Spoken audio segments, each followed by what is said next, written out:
ನೀವು ನೋಡಿದ ಹಾಗೆ ಅಪ್ಪು ಸರ್ ಅವರ ವ್ಯಕ್ತಿತ್ವದ ಬಗ್ಗೆ ನೀವು ಹೇಳೋದಿದ್ರೆ? ಫಸ್ಟ್ ಟೈಮ್ ಮಾತಾಡುವಾಗಲೇ ಸಿಕ್ಕಾಪಟ್ಟೆ ಎಕ್ಸೈಟ್ಮೆಂಟ್ ಇತ್ತು. ಅತಿ ಹೆಚ್ಚು ಅಪ್ಪುನ ಇಂಟರ್ವ್ಯೂ ಮಾಡಿದ್ದು ನಾನೇ ಅನ್ಸುತ್ತೆ. ಪಾರ್ವತಮ್ಮ ರಾಜ್ಕುಮಾರ್ ಅವರು ಖುಷಿಯಾಗಿ ಫೋನ್ ಮಾಡ್ತಾರೆ ರಾತ್ರಿ ನನಗೆ, ನನ್ನ ಮಗನನ್ನು ಇಷ್ಟು ಚೆನ್ನಾಗಿ ತೋರಿಸಿದ್ಯಾ ಸುಗುಣ ನೀನು ಅಂತ. ಸರಿ, ಈ ಥರದೊಂದು ಸುದ್ದಿ ಬಂದಿದೆ, ನಿಜನಾ ಏನು ಅಂತ. ಅವರು ಕೊಳೋ ಅಂತ ಹತ್ಬಿಟ್ರು ಒಂದೇ ಸರಿ. ಅಮ್ಮ ಇಲ್ಲಮ್ಮ, ಅಪ್ಪು ಸರ್ ಇಲ್ಲಮ್ಮ ಅಂದರು. ನನಗೆ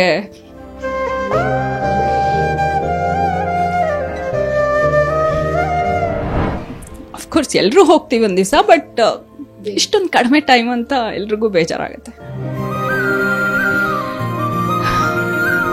ವಾಟ್ ಈಸ್ ಲೈಫ್ ಅಂತ ನಂಗೆ after corona, after Appu death ನಂಗೆ ಅರ್ಥ ಆಗಿದೆ.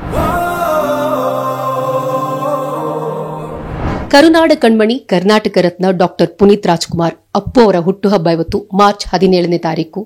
ಅಪ್ಪು ಬದುಕಿದ್ದಿದ್ರೆ 50ನೇ ವರ್ಷದ ಹುಟ್ಟುಹಬ್ಬವನ್ನು ಆಚರಿಸ್ಕೊಳ್ತಿದ್ರು. ಪುನೀತ್ ರಾಜ್ಕುಮಾರ್ ನಮ್ಮನ್ನ ಅಗಲಿ 4 ವರ್ಷ ಆದ್ರೂ ಕೂಡ ಅವರ ನೆನಪು ಅಜರಾಮರ. ಅಪ್ಪು ನಮ್ಮನ್ನ ಅಗಲ್ದಾಗ ಇಡೀ ಕರುನಾಡು ಕಂಬನಿಯನ್ನ ಬಿಡ್ದಿತ್ತು.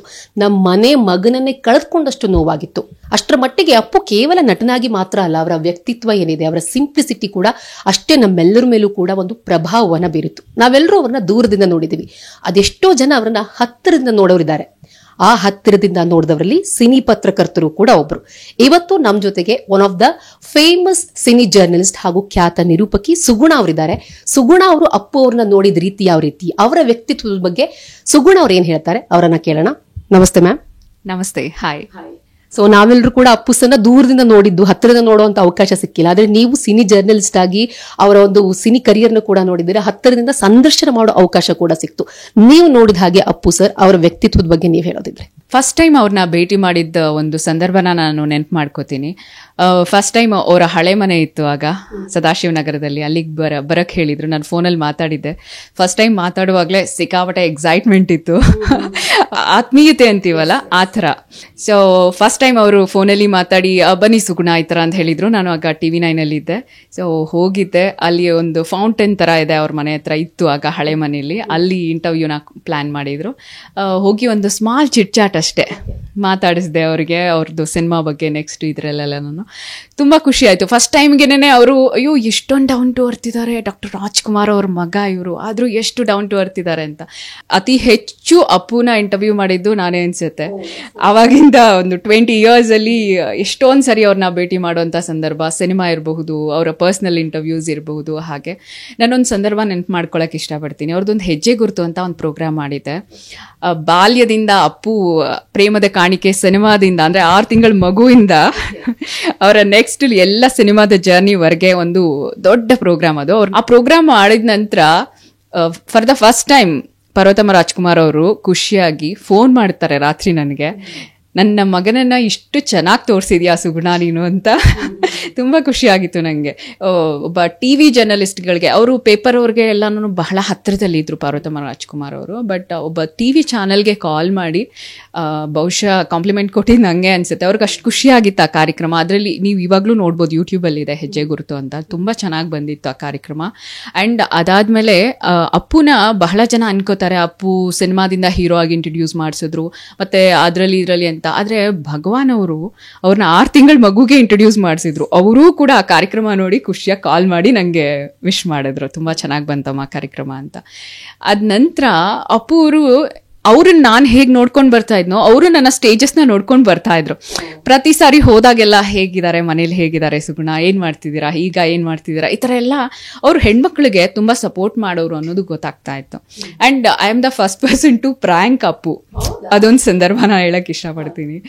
ಯೂಶಲಿ ಅಪ್ಪು ತುಂಬ ತಮಾಷೆ ಮಾಡ್ತಾ ಇರಿದ್ರು. ಆ್ಯಂಡ್ ಎಲ್ರಿಗೂ ಅವ್ರು ಯಾವಾಗಲೂ ಅಷ್ಟೇ, ಅವ್ರ ಸುತ್ತ ಯಾವಾಗಲೂ ಎಂಥವ್ರು ಇರ್ತಾ ಇದ್ರು ಅಂದರೆ ತುಂಬ ಕಾಮಿಡಿ ಮಾಡೋರು. ಅವ್ರು ತುಂಬ ಯಾರ್ಯಾರು ಏನೇನು ವಿಷಯಗಳನ್ನ ಇಟ್ಕೊಂಡಿರ್ತಾರೋ ಅದನ್ನೆಲ್ಲ ತಿಳ್ಕೊಳ್ಳೋ ಅಂಥವ್ರು ಈ ಥರ ಇಟ್ಕೊಳ್ತಾ ಇದ್ರು. ನೆಗೆಟಿವಿಟಿಗೆ ಅಪ್ಪು ಯಾವಾಗಲೂ ದೂರ ಇರ್ತಾ ಇದ್ರು. ಅವ್ರು ಯಾವ ಹೀರೋನು ಜೊತೆನೂ ನೆಗೆಟಿವಿಟಿ ಇಲ್ಲ, ಕಾಂಟ್ರವರ್ಸಿ ಇಲ್ಲ. ಯಾವ ಹೀರೋಯಿನ್ ಜೊತೆನೂ ನೆಗೆಟಿವಿಟಿ ಇಲ್ಲ, ಕಾಂಟ್ರವರ್ಸಿ ಇಲ್ಲ. He is the only person. ಹಾಗೆ ಏನಾದರೂ ನೆಗೆಟಿವಿಟಿ ಬಗ್ಗೆ ಒಂದು ವೇಳೆ ನಾವು ಒಬ್ಬ ಸಿನಿ ಜರ್ನಲಿಸ್ಟ್ ಆಗಿ ಅವ್ರಿಗೆ ಎಷ್ಟೊಂದು ಸರಿ ನಾನು ಕಾಲ್ ಮಾಡಿದ್ದಿದೆ, ಅಂಥ ಸಂದರ್ಭಗಳು ಬಂದಿದ್ದಿದೆ. ಇನ್ನೊಂದು ಕೋ ಆರ್ಟಿಸ್ಟ್ ಜೊತೆಗೆ ಏನೋ ಪ್ರಾಬ್ಲಮ್ ಆಯಿತು ಆ ಥರ ಅನ್ನೋಂಥ ಸಂದರ್ಭದಲ್ಲಿ ಬೇಡ ಸುಗುಣ ಮಾತಾಡ್ಲಿ ಬಿಡಿ ಅವರೇ. ಲಾಸ್ಟ್ ಟೈಮ್ ನಾನು ಲಾಸ್ಟ್ ಕಾಲ್ ಮಾಡಿದಾಗ ಅವರು ಆ ಥರ ಒಂದ್ಸರಿ ಹೇಳಿದರು. ಆ್ಯಂಡ್ ಕೊರೋನಾ ಟೈಮಲ್ಲಿ ಹಿ ಕಾಲ್ಡ್ ಮೀ, ಲಾಸ್ಟ್ ನಾನು ಅವ್ರ ಜೊತೆ ಮಾತಾಡಿದ್ದು ಅದು ಅವಾಗಲೇನೆ. ಸುಗುಣ, ಬೇರೆಯವ್ರ ಬಗ್ಗೆ ಎಲ್ಲ ಬಿಡಿ, ರಾಜ್ಯದ ಬಗ್ಗೆ ಎಲ್ಲ ಬಿಡಿ, ನೀವು ಹೇಗಿದ್ದೀರಾ, ನಿಮ್ಮ ಗ್ಯಾಂಗ್ ಹೇಗಿದೆ, ನಿಮ್ಮ ಟೀಮ್ ಎಲ್ಲ ಹೇಗಿದೆ, ಎಲ್ಲರೂ ಆರಾಮಾಗಿದ್ದಾರಾ ಅದು ಹೇಳಿ ಫಸ್ಟ್. ಕೊರೋನಾ ಬಗ್ಗೆ ನಿಮ್ದೊಂದು ಜನಕ್ಕೆ ಒಂದು ಸಂದೇಶ ಬೇಕಾಗಿತ್ತು ಸರ್, ಒಂದು ಸ್ವಲ್ಪ ಎಚ್ಚರವಾಗಿರಿ ಆ ಥರ ಅಂತ ಕೇಳೋಕ್ಕೆ ಅಂತ ನಾನು ಕಾಲ್ ಮಾಡಿದಾಗ ಹಾಗೆ ಹೇಳಿದರು. ಆ್ಯಂಡ್ ಆಮೇಲೆ ಸರ್ ನನಗೆ ತುಂಬ ಜನ ಹೇಳ್ತಿದ್ದಾರೆ, ನೀವು ತುಂಬ ಎಲ್ಲನೂ ಶಿಕ್ಷಣ ಸಂಸ್ಥೆಗಳಿಗೆಲ್ಲ ಸಿಕ್ಕಾಪಟ್ಟೆ ನೀವು ಸಹಾಯ ಮಾಡ್ತಿದ್ದೀರಿ ಅನ್ನೋಂಥ ಮಾತು ಕೇಳಿ ಬರ್ತಾ ಇದೆ. ಅದು ನಿಜನಾ, ಎಷ್ಟಕ್ಕೆ ಮಾಡ್ತಿದ್ದೀರಾ, ಏನು? ನಂಗೊಂದು ಡೌಟ್ ಇತ್ತು, ಅದ್ರ ಬಗ್ಗೆ ಒಂದು ಸ್ಟೋರಿ ಮಾಡ್ತಿದ್ದೆ ಅಂತ ಕೇಳಿದೆ. ಏನಿಲ್ಲ ಸುಗುಣ, ಮಾಡ್ತಾ ಇದ್ದೀನಿ ಎಷ್ಟೋ ಒಂದಷ್ಟು ಅಷ್ಟೇ, ಹಂಗೆಲ್ಲ ಏನಿಲ್ಲ. ಹೇಳ್ಬೋದಾಗಿತ್ತು, ಬಟ್ ಹೇಳಿಲ್ಲ ಅವರು. ಅವ್ರ ಮನೆಯವ್ರಿಗೆ, ಅವ್ರ ಹೆಂಡತಿಗೆ, ಅವ್ರ ಅಣ್ಣಂಗೆ, ಅವ್ರ ಫ್ಯಾಮಿಲಿಗೆ ಯಾರಿಗೂ ಗೊತ್ತಿಲ್ಲ ಅಪ್ಪು ಇಷ್ಟೊಂದು ಸಹಾಯ ಮಾಡಿದ್ದಾರೆ ಅಂತ. ಬಹುಶಃ ಅಪ್ಪು ತೀರ್ಕೊಂಡ್ಮೇಲೆ ನಾಟ್ ಜಸ್ಟ್ ಒಂದು ನಾರ್ಮಲ್ ಜನ ಅಷ್ಟೇ ಅಲ್ಲ ಬದಲಾಗಿದ್ದು, ಸಿನಿಮಾ ಇಂಡಸ್ಟ್ರಿಯ ಹೀರೋಗಳು ಕೂಡ ಬದಲಾಗಿದ್ರು. ಎಲ್ರೂ ಎಷ್ಟೊಂದು ಜನ ಡೌನ್ ಟು ಅರ್ಥ ಆಗ್ಬಿಟ್ಟಿದ್ರು. ಅವ್ರ ನಡವಳಿಕೆಲೇ ಬದಲಾಗೋಗಿತ್ತು, ಅವ್ರ ಮಾತಾಡೋ ರೀತಿನೇ ಬದಲಾಗೋಗಿತ್ತು. ಆ್ಯಂಡ್ ನಾನು ಬದಲಾಗಿದ್ದೀನಿ. ನನಗೆ ಜೀವನ ಅಂದರೆ ಏನು ಅಂತ ಓಪನ್ ಆಗಿ ನಾನು ಹೇಳ್ತಾ ಇದ್ದೀನಿ. I change my self. What is life ಅಂತ ನಂಗೆ after corona, after Appu death ನಂಗೆ ಅರ್ಥ ಆಗಿದೆ. ಅಲ್ಲ, ಖಂಡಿತ ನಮಗೆ ಪರಿಚಯನೇ ಇಲ್ಲದೆ ನಾವೇನೇ ಇಷ್ಟು ಆತ್ಮೀಯತೆಯನ್ನು ಇದು ಮಾಡ್ಕೊಂಡಾಗ, ನೀವು ಬರ್ತ್ಡೇ ಎಲ್ಲ ಕವರ್ ಮಾಡೋಕೆ ಹೋಗ್ತಿದ್ರಿ ಅಥವಾ ಇಂಟರ್ವ್ಯೂಸ್ ಮಾಡೋಕೆ ಹೋಗ್ತಿದ್ರಿ, ಹೇಗಿರ್ತಿತ್ತು ನಿಮ್ಮ ಅವ್ರ ಜೊತೆ ಒಡನಾಟ? ಪ್ರೊಫೆಷನಲ್ ಒಡನಾಟ ಬೇರೆ, ಆಫ್ ಸ್ಕ್ರೀನ್ ಒಡನಾಟ ಬೇರೆ ಇರುತ್ತೆ. ಅದು ಹೆಂಗೆ ಅಂದರೆ, ಐ ಟೋಲ್ಡ್ ಯು ಆಗಲೇ, ಅವರಲ್ಲಿದ್ದಂಥ ಮುಗ್ಧ ಮಗುವಿನ ಮನಸ್ಸು ಯಾವತ್ತೂ ಹೋಗಿರಲಿಲ್ಲ. ಅದು ಯಾವಾಗಲೂ ಲೈವ್ಲಿಯಾಗಿ ಹಾಗೇ ಇರ್ತಿತ್ತು. ಎಷ್ಟು ಅಂದರೆ, ನೀವು ತೆರೆ ಮೇಲೆ ನೋಡ್ತಿದ್ದ ಅಪ್ಪು ಬೇರೆ, ಆಫ್ ದ ರೆಕಾರ್ಡ್ ನೋಡ್ತಿದ್ದಂಥ ಅಪ್ಪು ಬೇರೆ. He is very chilled person.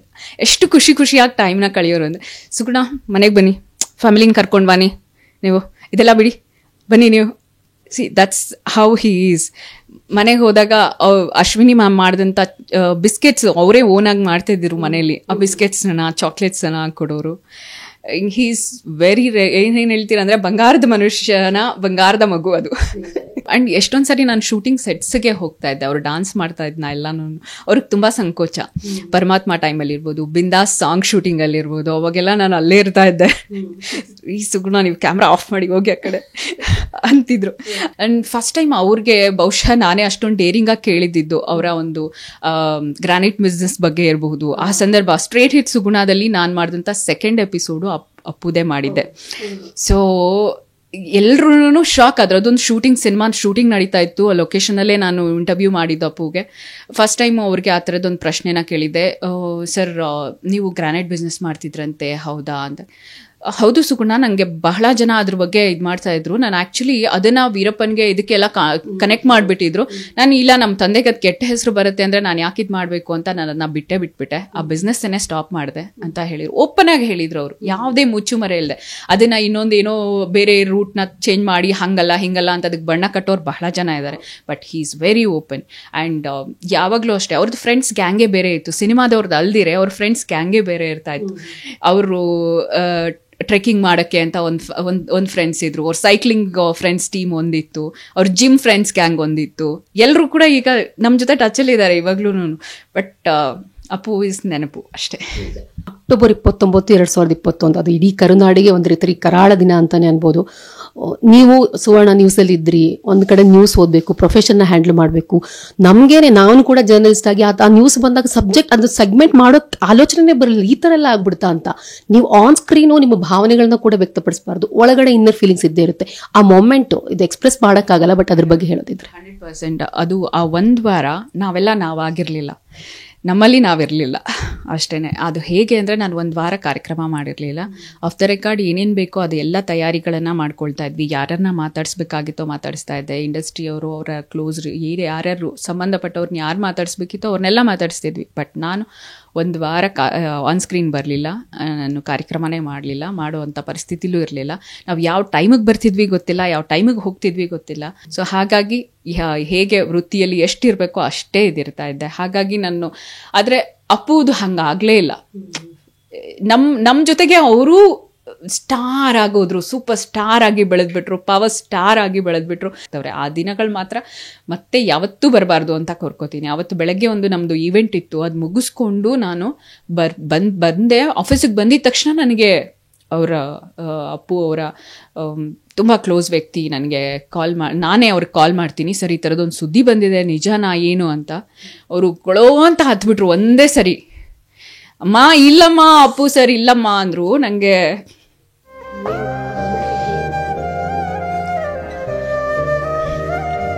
ಅದು ಗೊತ್ತೇ ಇಲ್ಲ, ಹೆಂಗಾಯ್ತು ಗೊತ್ತು, ಏನಾಯ್ತು ಗೊತ್ತಿಲ್ಲ. ದೇವ್ರೇ ಬಲ್ಲ, ಅಶ್ವಿನಿ ಮ್ಯಾಮ್ಗೆ ಗೊತ್ತು, ಅವ್ರ ಜೊತೆ ಹೋಗ್ತಿದ್ದಂಥ ಡ್ರೈವರ್ಗೆ ಗೊತ್ತು. ಆ ಕೊನೆಯ ಕ್ಷಣ ಅನ್ನೋದಿದೆಯಲ್ಲ, ಗಾಡ್. ಅದಕ್ಕೆ ಹೇಳಿದ್ದು, ರಾಜಂಗೆ ಬೇಕಾದಂಥ ಸಾಮ್ರಾಜ್ಯ ಇತ್ತು, ಎಷ್ಟು ಹೇಗೆ ಮರಿಬೋದಾಗಿತ್ತೋ, ಮರೆಯೋಕ್ಕಾಗಲಿಲ್ಲ. ಅಫ್ಕೋರ್ಸ್ ಎಲ್ಲರೂ ಹೋಗ್ತೀವಿ ಒಂದು ದಿವಸ, ಬಟ್ ಇಷ್ಟೊಂದು ಕಡಿಮೆ ಟೈಮ್ ಅಂತ ಎಲ್ರಿಗೂ ಬೇಜಾರಾಗುತ್ತೆ.